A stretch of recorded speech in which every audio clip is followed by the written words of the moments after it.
Counsel for the Airline Pilots Association were highly critical of the approach of the Chief Inspector to this whole question of the transcript of the CVR, the Cockpit Voice Recorder. Their submission was that the Chief Inspector had formed a preliminary view that the crew was uncertain of his position and was expressing mounting alarm and so forth, and that he construed the transcript whenever possible so as to give effect to that point of view. Undoubtedly, with release of Chippendale's final report, this was also the perception embraced by New Zealand's society in general. The Commission adjourns, while Mann and assisting counsel David Baragwanath follow a trail which will provide a succession of hammer blows to Chippendale's report. In Washington, D.C., they visit the National Transportation Safety Board's audio laboratory. Colonel Paul Turner had assisted with the original transcription of the Cockpit Voice Recorder. The team of New Zealanders he assisted had been chosen for its knowledge of the crew's voices and its familiarity with DC-10 flight procedure. Through here, gentlemen. But Chippendale rejected parts of that transcription and took the CVR tape to England, where he carried out his own transcription at the Farnborough laboratories. So, did Mr. Chippendale know the voices of the crew? No, Colonel. Well, was anyone there with him in England who did know the voices? Apparently not.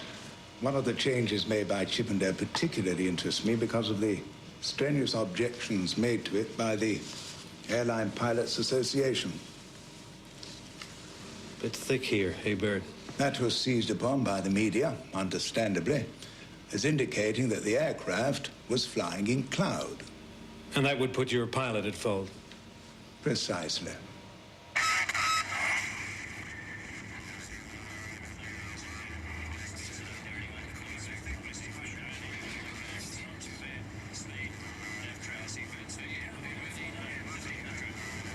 Was that it? Again, please.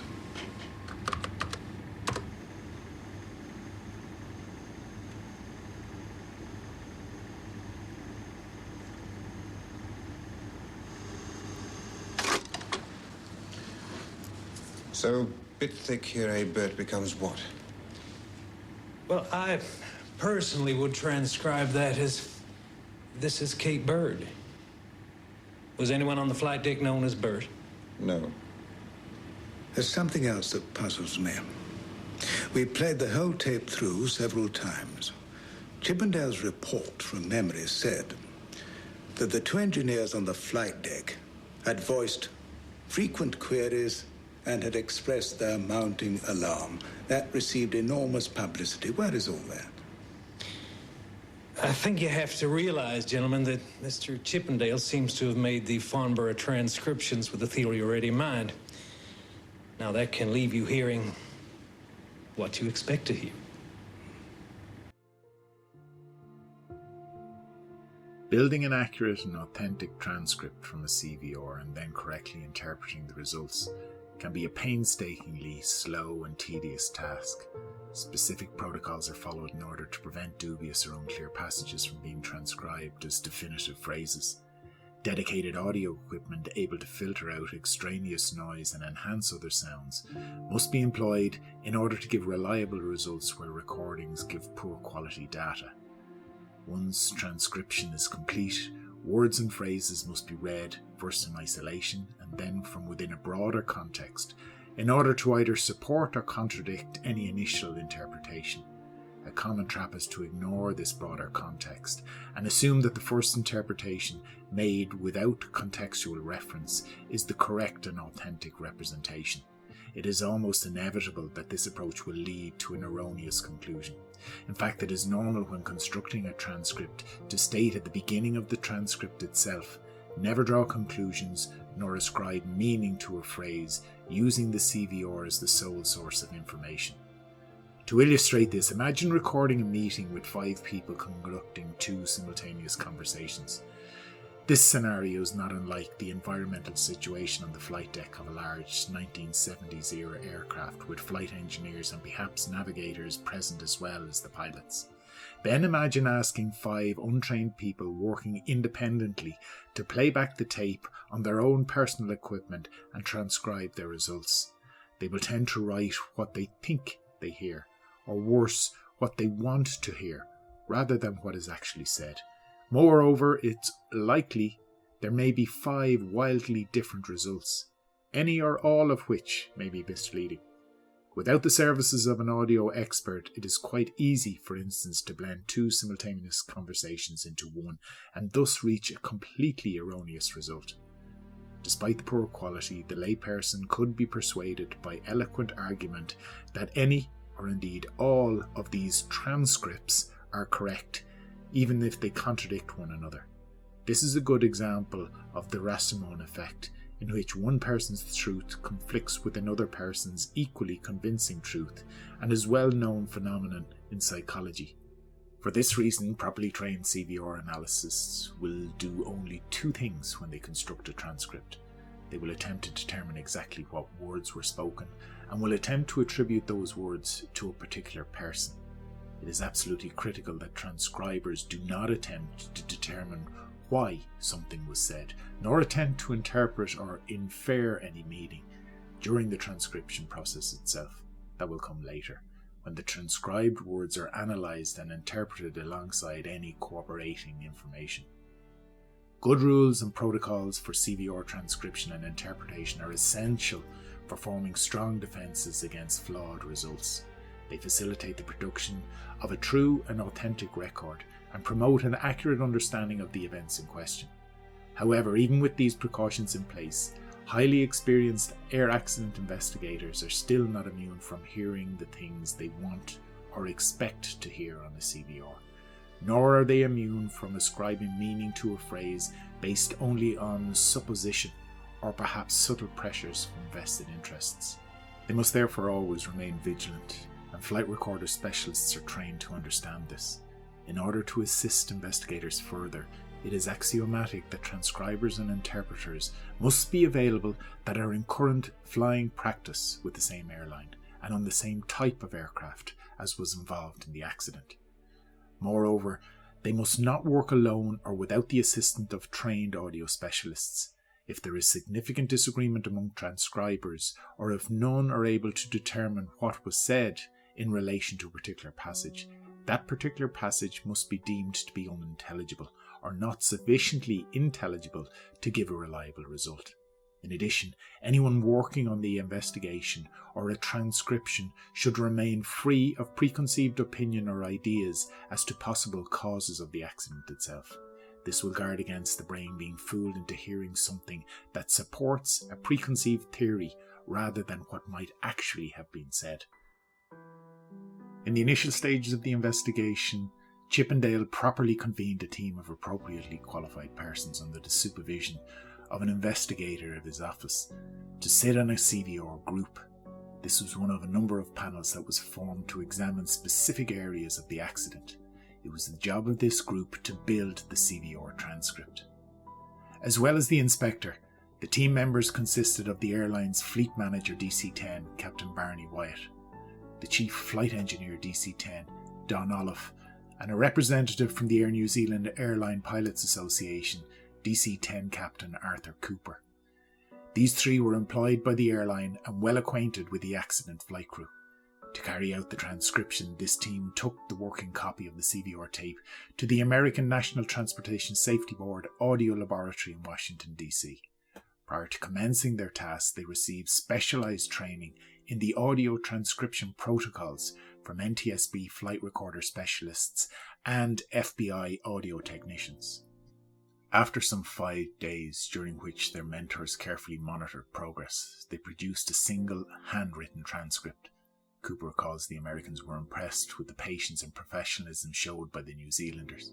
The supervising inspector then briefed the others on what their task would be upon their return to New Zealand: the creation of a single typewritten version, certification of this copy as a true and complete rendering of the handwritten original, reproduction and distribution of the certified copy to the investigation participants, and the provision of expert ongoing advice, analysis, interpretation and editing.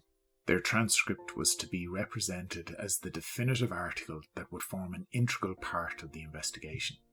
As the CVR team returned to New Zealand, it would be fair to say that they expected their work to be accepted as it stood. On their return, they reported back to Chippendale on the work done and the results achieved. fully anticipating to continue supervision of the single handwritten transcript and its work-up into certified typewritten form. But sometime thereafter, in the first of what would turn out to be a series of departures from normal practice, Chippendale took complete and sole control of the transcript and audio tape. The CVR group did not realise this for some time. He subsequently took the audio tape and transcript to his home, and another departure from internationally accepted practice, conducted a private CVR meeting at which it appears the only other person that was invited was the airline's management representative, Captain Ian Gemmell.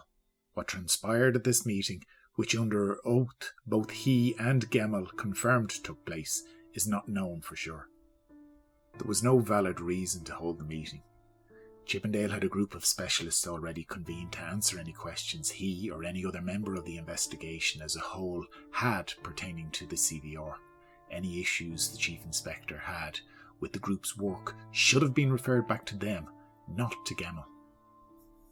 Although he could possibly have brought something to the whole CVR process, as an airline representative, Gemmell was no doubt biased towards a pilot error position. It's impossible to say whether he used his presence to influence what Chippendale was hearing on the tapes, but the opportunity for this to have happened at this point in time was significant. Sometime after his meeting, Chippendale took the tapes to an alternative audio laboratory in Farnborough in the UK. He did not follow established safeguards and protocols in doing so, listening to the tapes only in the company of Farnborough officials. None of those present held DC-10 qualifications, were personally acquainted with the crew, or familiar with the airline's DC-10 operation. Throughout this time, the original CVR group believed that the normal process, as briefed by their supervisor, was underway, and that in time the handwritten transcript of their work in Washington would be ready for their careful checking and certification before it would be utilised. They were not aware that their involvement in the investigation had in fact ceased.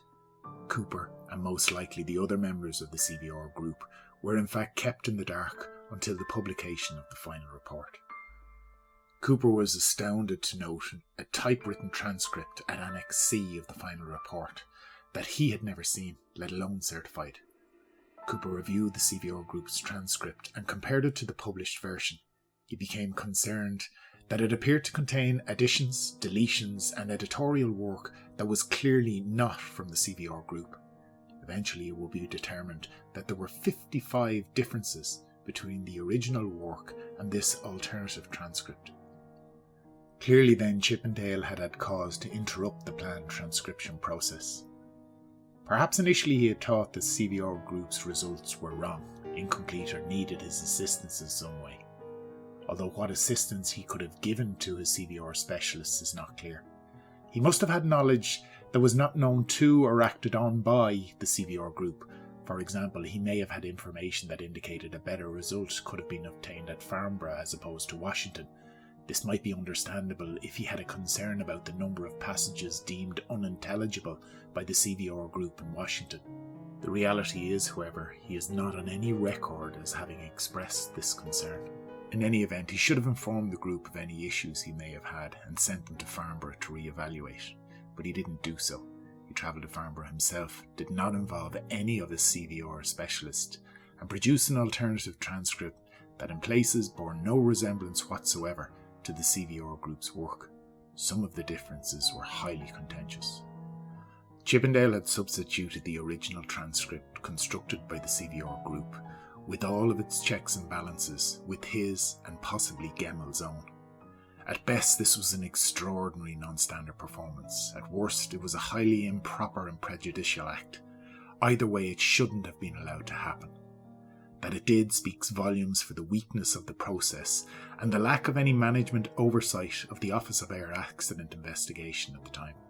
The CVR group supervisor's opinion of what transpired was not recorded, and on the 31st of May 1980, Chippendale's report was published and shortly thereafter released to the public.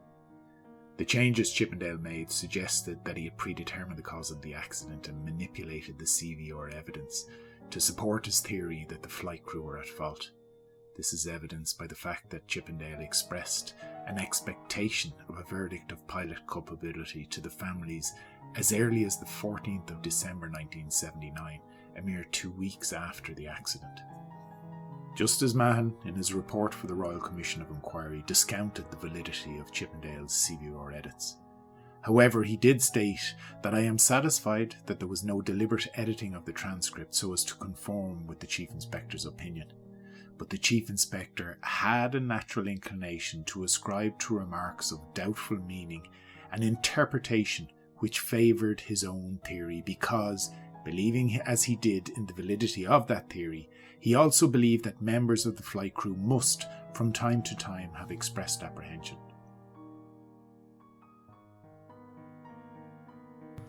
The most controversial of Chippendale's departures from the original transcript was the addition of this infamous phrase at 0047 and 55 seconds. "Bit thick here, eh, Bert?" This conjures up images of poor visibility and of an aircraft being operated incompetently and about to stray into danger. Chippendale claimed the words were definitely spoken to a flight engineer by a person unknown. The problem is that no other person is known to have heard it. Certainly none of those words came from the CVR specialists. The phrase simply was not sufficiently intelligible for them to transcribe in accordance with the training they'd received. The CVR group, accompanied by a number of experts, could not agree on any words being clear enough in that passage to issue a definitive transcription. When Mahon went to the Washington laboratory and listened to the tape in the company of specialists with credentials similar to the CVR group, they all agreed that the phrase was far too garbled to be given any reliable transcription. Specifically, Mahon discovered that a word sounding like "here" was not heard by him or any of the other specialists present. The speech sounds were vaguely similar to "bit thick, eh, Bert?" Furthermore, Chippendale claimed that he and a Farnborough specialist heard the words. When Mahon himself went to Farnborough, he discovered that the specialist was a filtering expert, a flight recorder technician working in the audio laboratory, whose job it was to operate the lab's equipment. There were several qualified investigators present with Mahon and the technician when he listened to the recordings there, including the Chief Inspector of Air Accidents for the United Kingdom. The specialist investigators at Farnborough declined to transcribe the phrase as it appeared in the published form, and this time the technician did not give an opinion at all. In later evidence, Chippendale claimed that Mahon heard the word "here" as "there," and he, meaning Chippendale, would now tend to agree. This difference in words changes the whole meaning of the phrase and negates any implication that the aircraft was flying in cloud.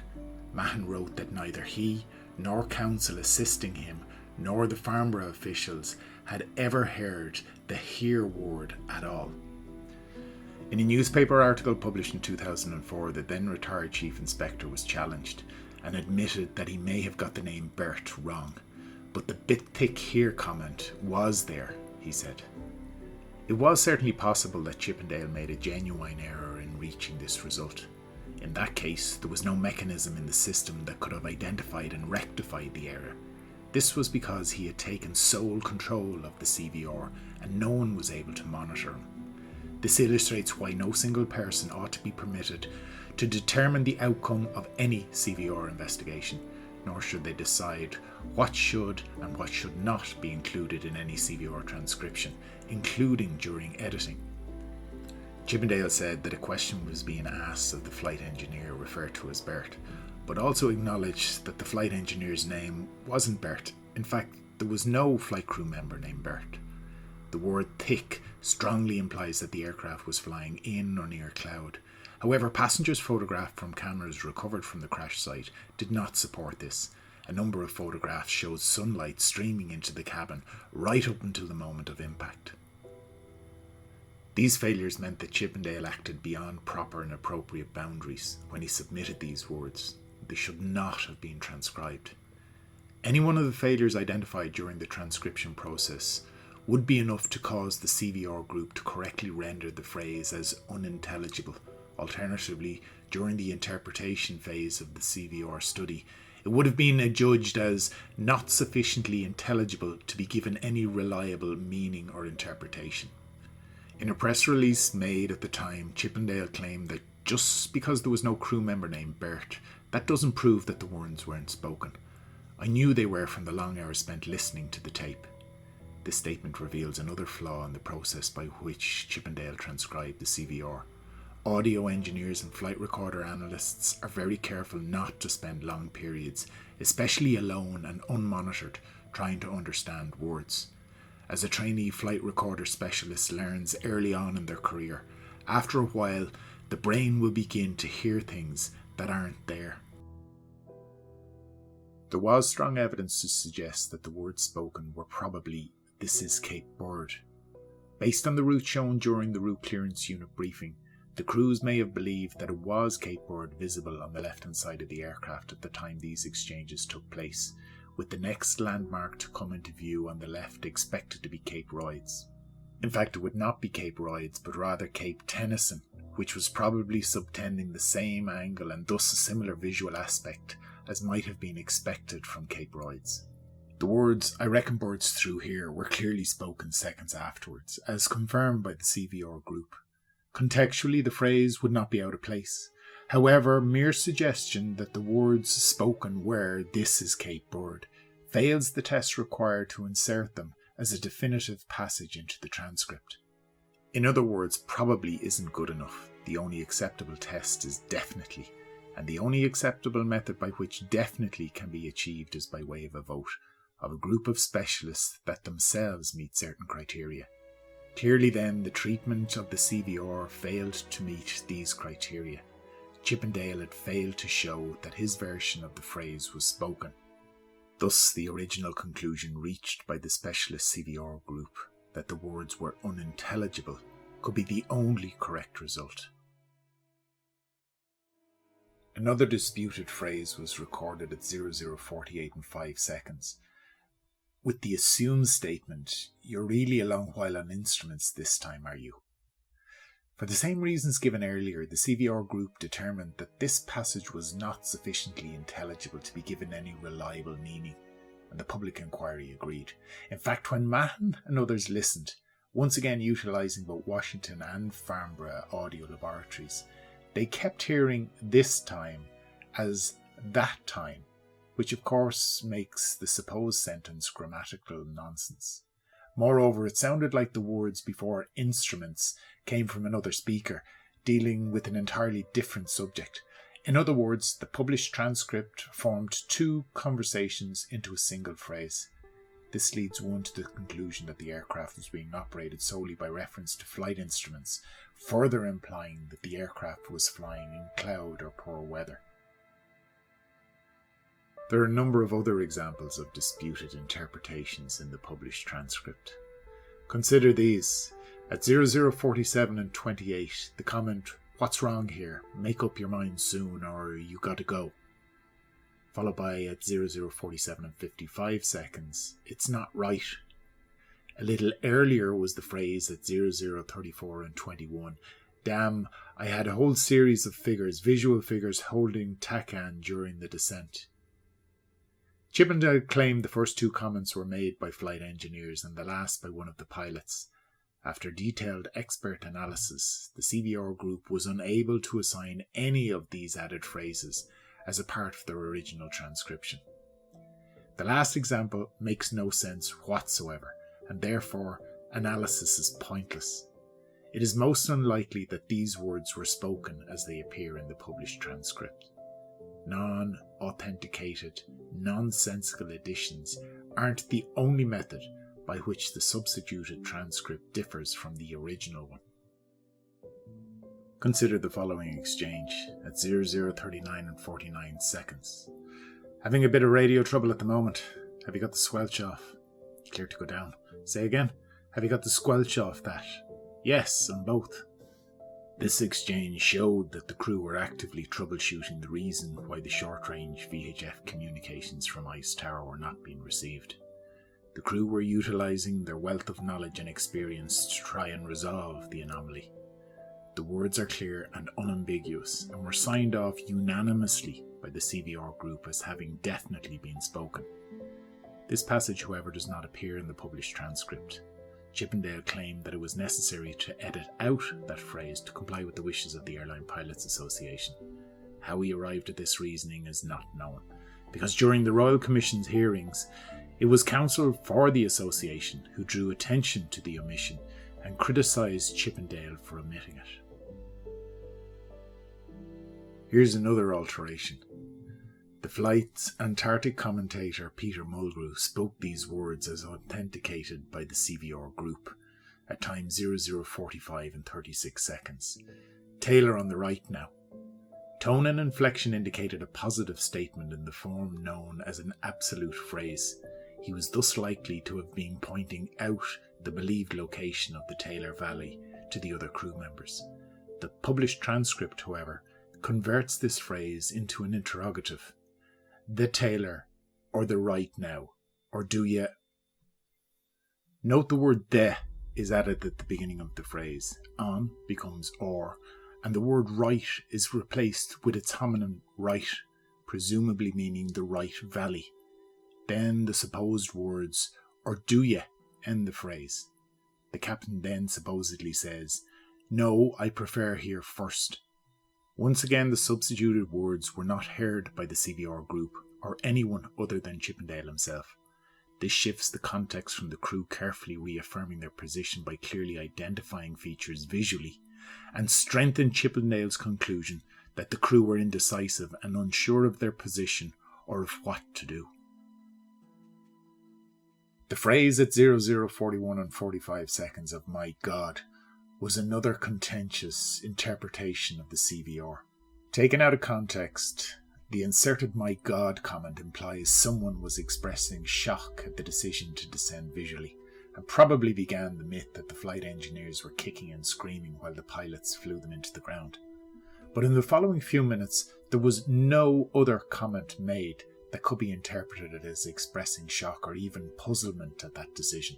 As Mahan eloquently put it, it is not possible that someone who was deeply concerned would content himself with a brief invocation to the deity and thereafter remain silent. There is little question that the comment was made. However, it makes far more sense that it came from the galley, made by a passenger possibly marvelling at the view. For the sake of balance, it's necessary to point out that the CVR group did authenticate at least two seemingly disturbing phrases. The first came at time 00:48 and 55 seconds with the interrogative, "Have we got them on the tower?" The answer was no, "I'll try them again." This was followed at 00:49 and 24 seconds, a mere 26 seconds before impact, with the statement, "I don't like this," followed very shortly thereafter with another interrogative, "Have you got anything from him?" The immediate answer to which was no. The "I don't like this" comment was voiced by the duty flight engineer, and Cooper says the tone and inflection indicated considerable concern.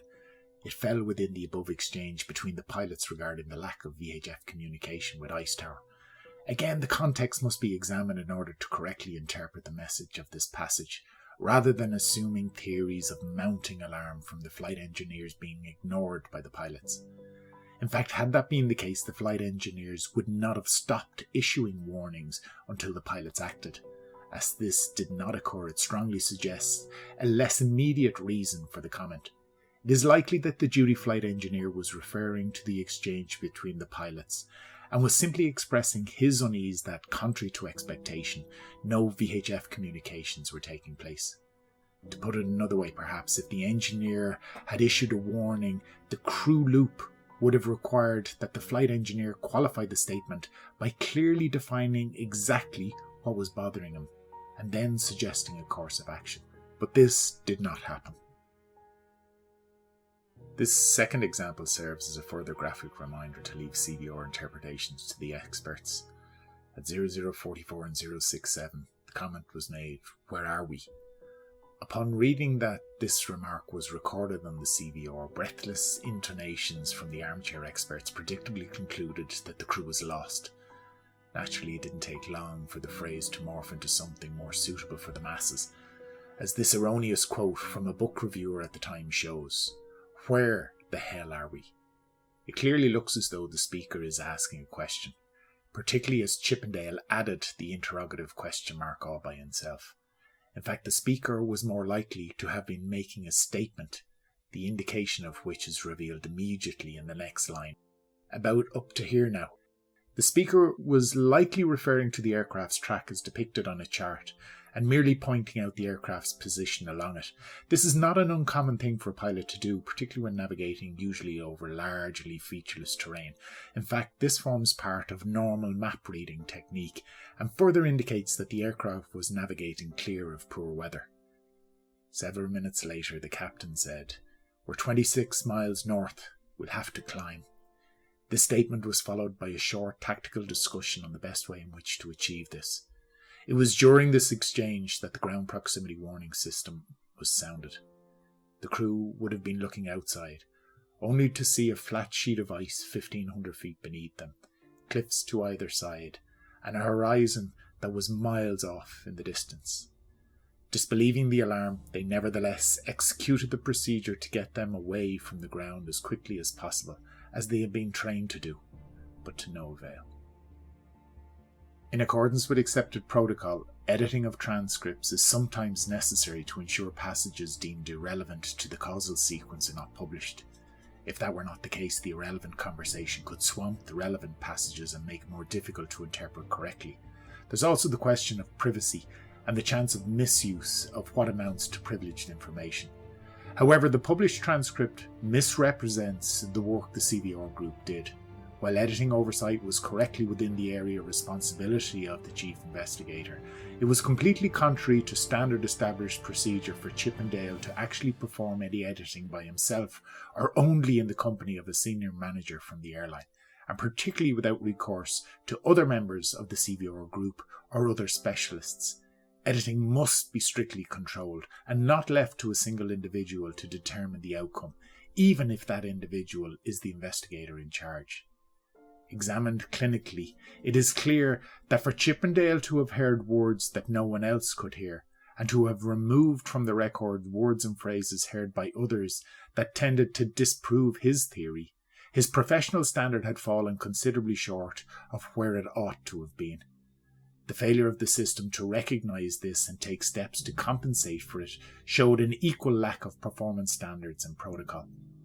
A number of people at the time wanted an investigation into the conduct and handling of the CVR, but the Chief Inspector's status as investigator in charge, retaining solitary control of the conduct of the investigation, meant that no one could effectively challenge him during the technical investigation, which in any event was conducted out of public view.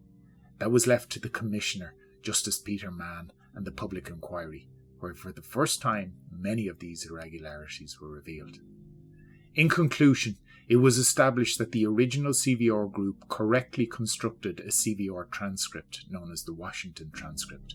Chippendale produced a second, non-authenticated transcript known as the Farnborough transcript, containing no less than 55 departures from the Washington transcript produced by the CVR group. The Farnborough transcript was then substituted for the correct version in a manner quite unique to the annals of air safety investigation. The CVR group was not appraised of the substituted transcript prior to its appearance in the published accident report. Furthermore, the Farnborough transcript was able to be published and represented as an authenticated record. The published transcript contains passages that do not meet any criteria for inclusion in such a record, including the infamous additions creating false images that the aircraft was flying in poor visibility and that the crew was lost. The published transcript omits certain passages authenticated by the CVR group that show the flight crew were, as far as they knew, operating the aircraft properly. The additional work carried out by Chippendale was not subject to any form of independent quality control or checking, and therefore ought not to have been relied on in any way.